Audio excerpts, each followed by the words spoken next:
തെക്കൻ കേരളത്തിലും മധ്യ കേരളത്തിലും മഴ മുന്നറിയിപ്പ്. തിരുവനന്തപുരം മുതൽ തൃശൂർ വരെയുള്ള എല്ലാ ജില്ലകളിലും ഇന്ന് യെല്ലോ അലർട്ടാണ്. 2 ദിവസത്തിനുള്ളിൽ കാലവർഷം പൂർണ്ണമായും പിൻവാങ്ങുമെന്നും തുലാവർഷം എത്തുമെന്നും കാലാവസ്ഥാ നിരീക്ഷണ കേന്ദ്രം അറിയിച്ചു. ടി.എസ്. ഹരികൃഷ്ണ ചേരുന്നുണ്ട് വിവരങ്ങൾ നൽകാൻ. ഹരി, തുലാവർഷത്തിന് ഇനി അധിക ദിവസങ്ങൾ ഇല്ല തുലാം ആരംഭിക്കാനും.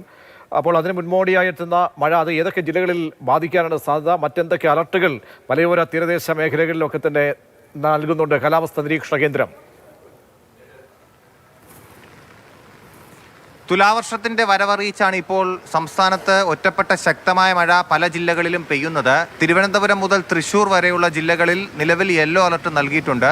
അടുത്ത 5 ദിവസം ശക്തമായ മഴ കേരളത്തിൽ പല ജില്ലകളിലും ഉണ്ടാകുമെന്നാണ് കാലാവസ്ഥാ നിരീക്ഷണ കേന്ദ്രത്തിന്റെ പ്രവചനത്തിൽ പറയുന്നത്. പ്രത്യേകിച്ച് ഉച്ചയ്ക്ക് ശേഷം ഇടിമിന്നലോട് കൂടിയ മഴയ്ക്കാണ് സാധ്യത. മലയോര മേഖലകളിലടക്കം കൃത്യമായ ജാഗ്രത വേണം. ഇടിമിന്നൽ ജാഗ്രതാ നിർദ്ദേശങ്ങളും പൂർണ്ണമായും പാലിക്കണമെന്ന് ദുരന്ത നിവാരണ അതോറിറ്റി അടക്കം നിർദ്ദേശം നൽകിയിട്ടുണ്ട്. നിലവിൽ അറബിക്കടലിൽ ഒരു ന്യൂനമർദ്ദ സാധ്യതയുണ്ട്.